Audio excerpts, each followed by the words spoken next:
office of President of the United States. For democracy belongs to us all. A government for our tomorrows. Swear. I, George Walker Bush, do solemnly swear. We gather because we have chosen hope over fear. Because this moment is your moment. It belongs to you. Meet this moment as the United States of America.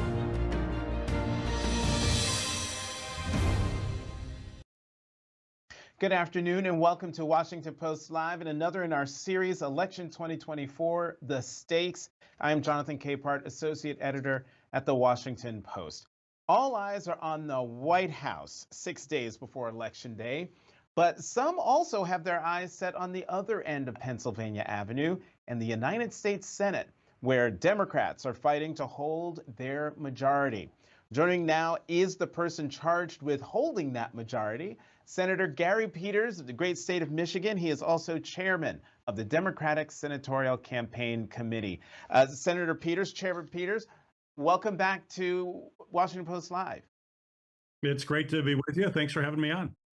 Sure. So let's go through the states. Senator Manchin's seat in West Virginia is almost certain to go Republican. So the next two seats on the brink are in Montana and Ohio. So let's start with Montana and Senator Jon Tester. The three-term incumbent has tried to distance himself from Washington. He even didn't go to the Democratic National Convention in Chicago. How are you helping Tester hold on to his seat? Does he even want the DSCC's help? Well, we're certainly helping him to win that race. It's absolutely critical that he wins, and he's doing an incredible job when you consider that it is a state that's clearly going to be voting for former President Trump by a very large margin. But the thing about Jon Tester is he is all about Montana. He's as authentic as you possibly can get in a senator for a state and representing a state with distinction, with honor. And he's used to running in a tough environment. He has won before when people kind of thought he had no chance. He's been able to pull it off. I believe he's going to be winning again. He's running a great race. And he's really running on a record of standing up and fighting for folks in Montana and always putting Montana first. And that's clearly going to win the day in the end. You know, the Washington Post reported earlier this month, a Washington Post story earlier this month cast doubt on Republican challenger Tim Sheehy's claim that a gunshot wound he suffered in 2015 happened in Afghanistan. The Post interviewed a park ranger in Glacier National Park who ticketed Sheehy for discharging a weapon in the park. He shot himself in the arm while loading up his gear. All that wind up, Senator Peters, to ask, has this and other reports on that incident had any effect on that Montana Senate race, do you think? Yeah, I think so, especially just the last few days. More evidence has come out. More witnesses have actually testified to the fact that he did not get that wound in Afghanistan. It was later. So it is certainly in dispute. And certainly there's one thing that folks in Montana, although I would say all over the country, people are really outraged about, and that's stolen valor. And here you have a Republican candidate who talked about having a gunshot wound while serving in Afghanistan. And it appears, based on what has been coming forward, that it was a lie. And, you know, what is essential, especially for folks in Montana, again, I think all over the country, but people want someone of character, someone who is who they say they are and will actually demonstrate that in their job. That's clearly Jon Tester. And then he's running against a guy who there's a whole lot of fabrications. This gunshot wound is one of them. There's no shortage of fabrications. He's also new to Montana. He has come in. He's taken issue with some of the key issues that people in Montana care deeply about. He's disparaged young people. He's disparaged Native Americans. He is somebody who clearly does not represent the values of Montana. All right, let's move to the Buckeye State. Ohio three-term Senator Sherrod Brown is running against Republican businessman Bernie Moreno, who has tried to nationalize the race and connect Senator Brown to President Biden and Vice President Harris. Will there be enough ticket splitting in Ohio to send Senator Brown, or I should say, keep Senator Brown in the Senate? Yeah, definitely. There will be, and I know there's a lot of talk about ticket splitting and whether or not that's something that's there. But in both cases, both with John Tester in Montana and Sherrod Brown in Ohio, this is not speculative. They've actually done it. They've repeatedly done it. People like who they are, trust who they are, know their record for what they have done for their state and for the people in their state. So these are two individuals who have very unique and powerful brands in their state, have done an outstanding job representing folks there, and they will get reelected. So we can talk about hypotheticals about ticket splitting in other states when you don't have a candidate or an incumbent who's well known. But when you have both Sherrod and John in these races, that's a powerful dynamic for us and for them to continue to serve their states in the United States Senate. One more question on this point about ticket splitting. I just wonder, Senator, but given everything that you just said, are you concerned that the MAGA movement, such as it is within the Republican Party, has grown so much that it can swamp Tester and Brown, no matter how big or good their brands are in their respective states? Well, yeah, I believe that they will be able to overcome that. Certainly, it's not easy if there's a lot of political gravity. I'm not going to sugarcoat that in any way. I'm a realist, but we look at the numbers. I mean, if you just look at the numbers in those races, they have been holding their own. They are in the margin of error, although I'd like to call it the margin of effort right now. It's about who's going to get their voters out and do the kind of ground campaign necessary to win. We're doing that in Montana. We're doing that in Ohio as well. But once again, I mean, we're dealing with candidates who have actually done this in the past, and they are showing that they're going to continue to do that based on at least the information that's out, the polling information that's out right now from the public polls, which have both of them in the margin of error. And often towards the top of the margin of error, which is a good place to be right now. And quite frankly, it's kind of where we thought we would be. These we knew these would be tough races. In fact, all of them. I'm sure we're going to go down the list. And it's no different than what we did last cycle. Everyone thought we couldn't hold the Senate and much less expand the Senate. I had to deal with that all through that cycle. I was confident we could do it.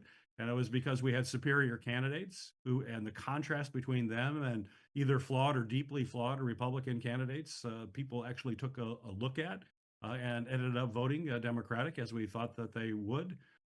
And we made history. We did something that hadn't been done since 1934. And if you look at the rest of the country wasn't necessarily that great for Democrats, but it was in our Senate states and where we had battleground states, we were able to do that with superior candidates and superior ground operation. The same template we used last cycle, we're using this cycle, and we're where we thought we would be at this point. We just got to run through the tape. We just got to keep, to use a Michigan Detroit example, we got to keep the pedal to the metal, not let up, and go across the finish line.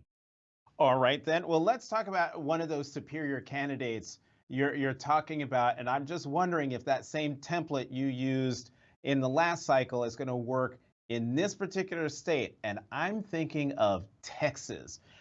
You've got Texas Congressman Colin Allred, who is running against Republican incumbent Senator Ted Cruz. There's a lot of optimism that Democrats will finally succeed in winning statewide in the Lone Star State. Do you share that optimism? And what is the DSCC doing to fuel that optimism? Well, we're investing. We're investing money in with Colin Allred. He's a phenomenal candidate. He is able to connect with people in a very meaningful way. He knows how to win a tough race. The congressional district that he has now, he beat a longtime incumbent, Pete Sessions, in the suburbs of Dallas. So he has the temperament. He is somebody who knows issues inside and out. He has a background that people relate to in Texas. He's a former professional football player and a star football player at Baylor University in Texas. And I always say, don't underestimate a successful football career in the bio of someone in Texas. And he is running against an incumbent who is not very popular. His numbers are weaker now than the last time he ran for re-election. And if you recall, he only won by a couple points or so, and now he's even weaker. and he's running against a very strong Democratic candidate. We've been putting resources in. He's also been able to raise a lot of money because of the strength of his candidacy. And he's been really focusing on a number of issues, but one in particular, and that's reproductive freedom.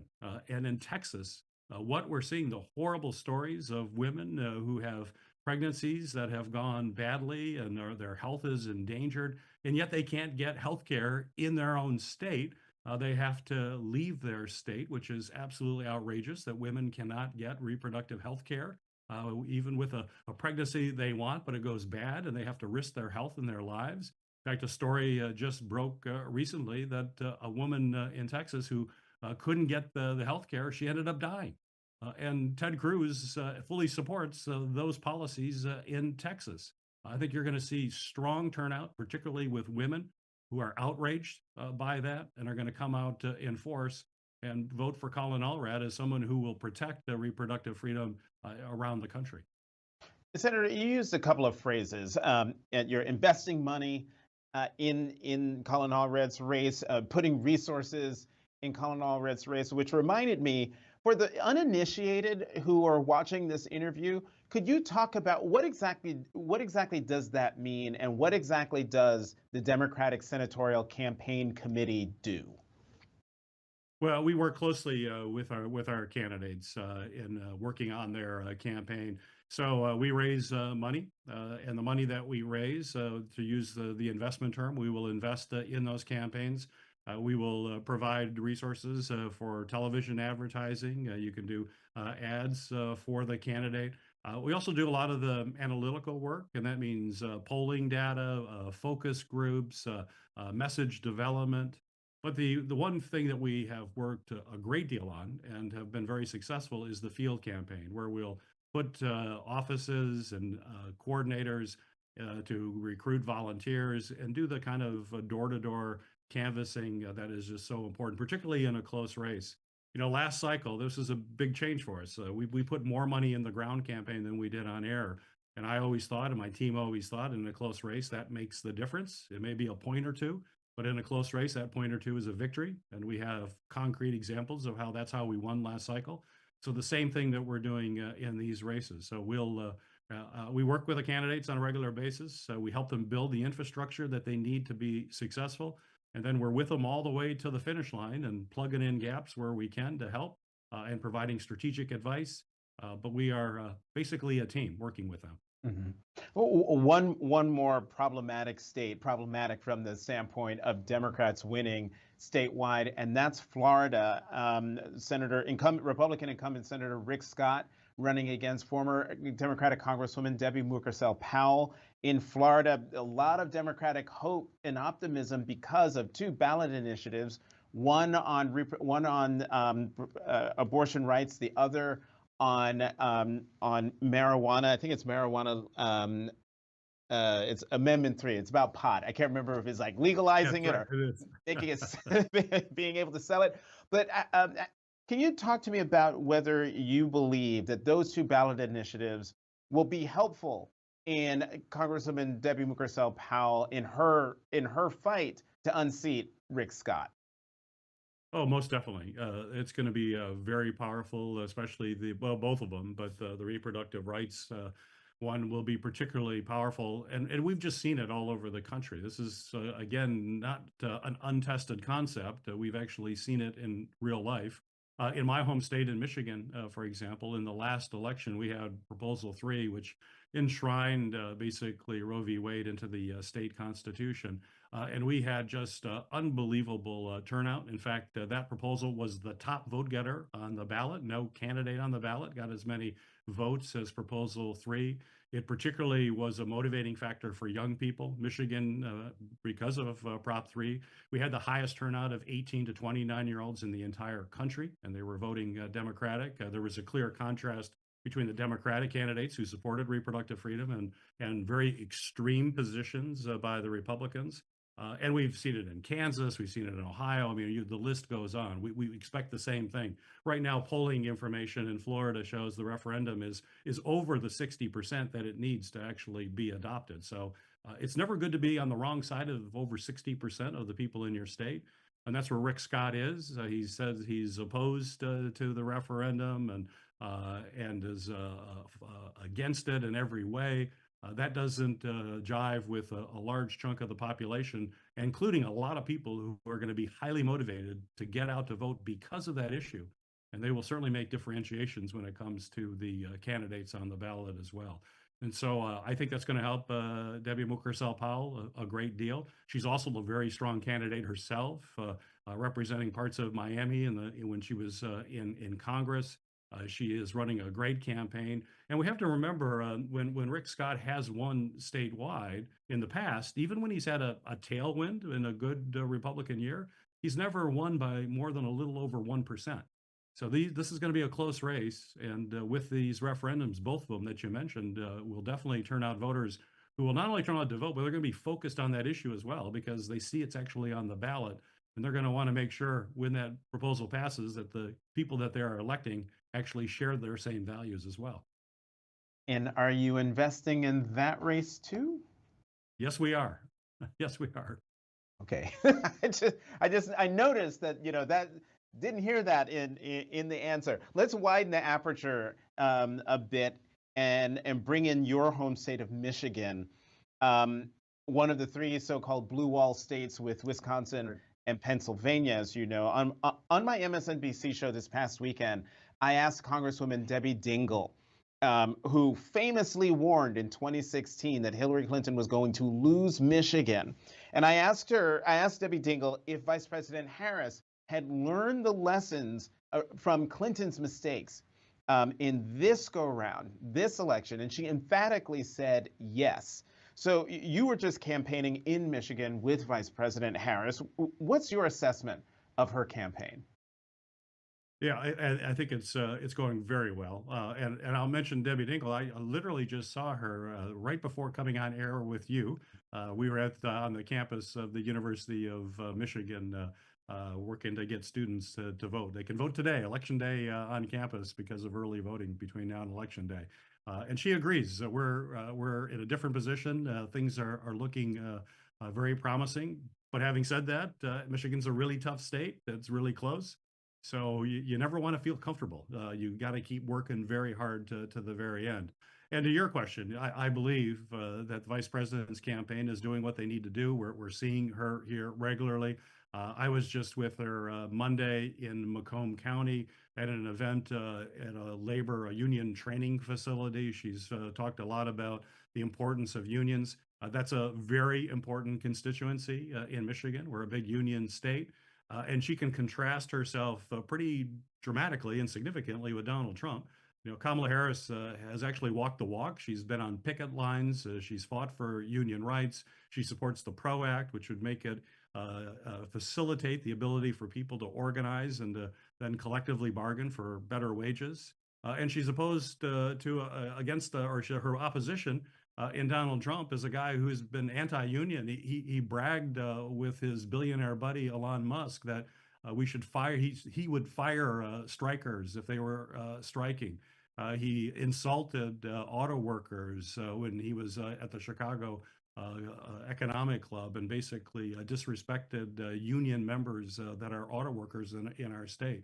So Kamala Harris has been able to drive a very powerful message that people care deeply about in my state here. And that's the ability for people to come together and collectively bargain for health care and wages and to be able to retire with dignity. And people in my state also know that when unions are successful, the big success we had with the UAW last year, for example, everybody benefits. You tend to see wage levels go up throughout the state. Everybody benefits, which is why right now unions have the highest favorability rating that they have had since 1963. And that's approaching 70% of people around the country, equally as high, if not higher, here in Michigan. So they are running the kind of campaign necessary to win. But again, we got to keep running right through the tape. Okay, so that's on labor. I'm wondering, what other things are you hearing from people on the ground, their concerns, what they care about, and is the vice president addressing them, or is Donald Trump making headway with those constituents? No, I don't see him making headway. That's why we're in a close race. Part of the challenge with Having a new candidate at the top of the ticket with Kamala Harris was just to be better known. As a vice president, you don't get that much visibility. People don't know who she was, what she was all about. I've had that ability. We were seatmates. I sat next to her as a new member of the Senate with her, and got to know her not just as a colleague, but as a friend and someone who's passionate about public service, someone who's strong, someone who will wake up every morning and be thinking about how she can help and deal with some of the tough problems we're facing as a country. So the campaign is about people seeing her who she is. We're seeing that through her rallies when she has an opportunity to talk with folks, the interviews that she's doing, the meeting that I mentioned that we had with folks, members of a union at a union training facility. All of those kinds of things are connecting with folks. And basically, they want someone who they know, voters want someone who they know will actually be thinking about them and not just trying to divide people and talking about elections that were stolen and things that are not relevant to people. Kamala Harris is talking about things that people care about, and she has a record of actually dealing with. Now, as you know, Senator, Michigan is home to the largest community of Arab Americans in the United States, sizable Muslim community. Many of them are dismayed, even outraged by President Biden's approach to the Israel-Hamas war, and now Israeli military operations in Lebanon. Can Vice President Harris win that vote back? Yeah, she can. It is a tough situation, though. There's no question about it. Feelings are very raw, and I know the community very well from representing the community for many years. And people are deeply distraught about what they see happening in the Middle East. And Kamala Harris has acknowledged that. I think she's really leaned into making sure that folks understand that she knows what is happening. We all mourn the loss of innocent civilians that get caught in the crossfire of a war. We do believe that a country has a right to defend itself against terrorist attacks, and has a right to defend itself against attacks on their people. But you need to conduct that war under the rules of war and try to minimize civilian casualties as much as possible. And certainly Kamala or Vice President Harris has certainly leaned into that in a way that is genuine. People know that she is authentic. But it's still a tough issue with folks. But clearly, they know that Donald Trump's not with them. Not the president that had a Muslim ban, not the president that demeans folks who immigrate to our country. Donald Trump's clearly not a friend to Muslim Americans or Arab Americans. And in the end, I believe that people will see Kamala Harris for who she is, as a thoughtful, compassionate, caring person that's going to try to bring about a solution in the Middle East as quickly as possible and a ceasefire as quickly as possible. So as we hurtle towards Election Day, Donald Trump's rhetoric has gotten more dark, more hateful, even more racist. This might explain why a new Washington Post Schar School poll out today shows that 57% of swing state voters are concerned that Donald Trump's supporters will respond with violence if he doesn't win the election next week. And 66% say that they are, quote, not too or not confident at all that Trump will accept the results if he loses. First, your reaction to those numbers, Senator. Well, I think those numbers actually reflect what's going on. I mean, it's accurate. I mean, you have Donald Trump, who still hasn't accepted that he lost the last election, a free and fair election. And folks in his administration, the director of CISA, the cybersecurity part of the government, said this is the most secure, safe election we've had. So, but he continues to deny that election. And people who, some of his, including his running mate, stumble all over that. They can't admit that he lost as well. And so it's right to believe that when he loses again, he's going to not accept that, which is outrageous. You can't have a democracy when the loser doesn't accept the free and fair election and the voice of the people. We also know about violence. We all know January 6th. I was in the Capitol on January 6th when he stoked the emotions of people outside of the Capitol and had them march on the Capitol and engage in violence and attack police officers and cause the mayhem. So we should just look at the history. Donald Trump has proven he is a sore loser. He won't accept loss. And he will stoke the fear and anger in people to try to get his way. And it's a sad commentary that right now we have a candidate for president of the United States who fundamentally doesn't believe in a basic core tenet of our democracy, is that we have free and fair elections, and when you lose, the power is transferred peacefully from one candidate to the other, and that would be the person who actually won the race. You know, Senator, and this gets to the larger issue, the larger question. Given everything you just said in describing Donald Trump, given everything Donald Trump has been saying, especially over the last 30 days, this race is dead even in national polls, but also in state polls. All the contests are within the margin of error, but why is this race so close? I wish I could answer that question because it's outrageous to think that.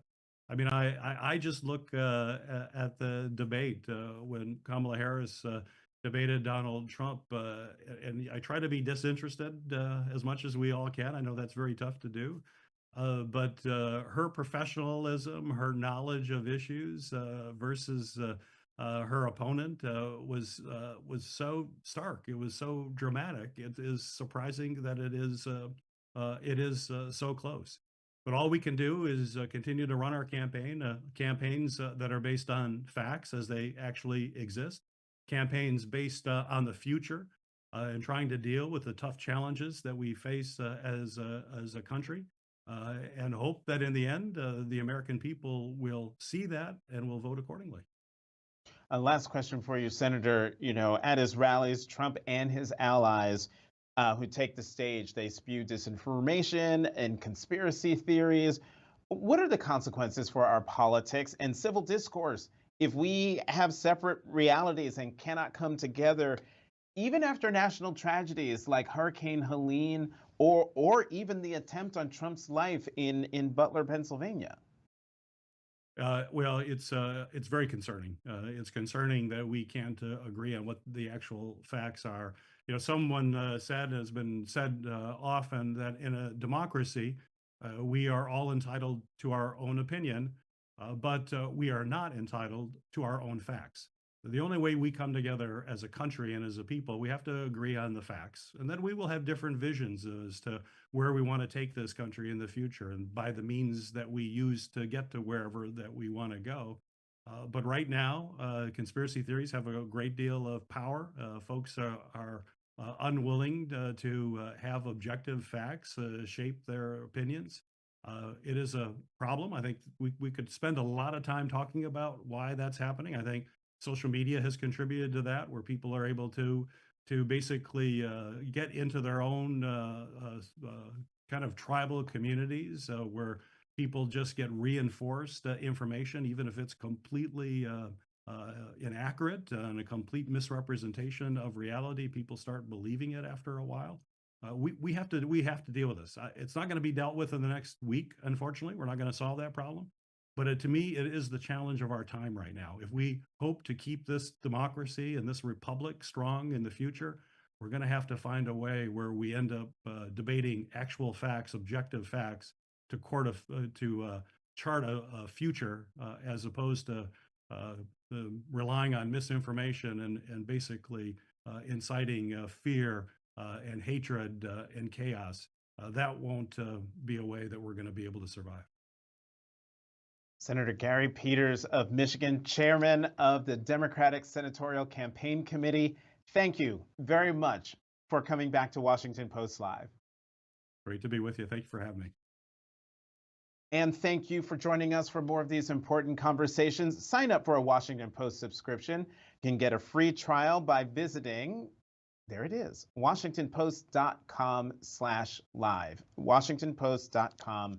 washington.post/live. Once again, I'm Jonathan Capehart, associate editor at the Washington Post. Thank you for watching Washington Post Live.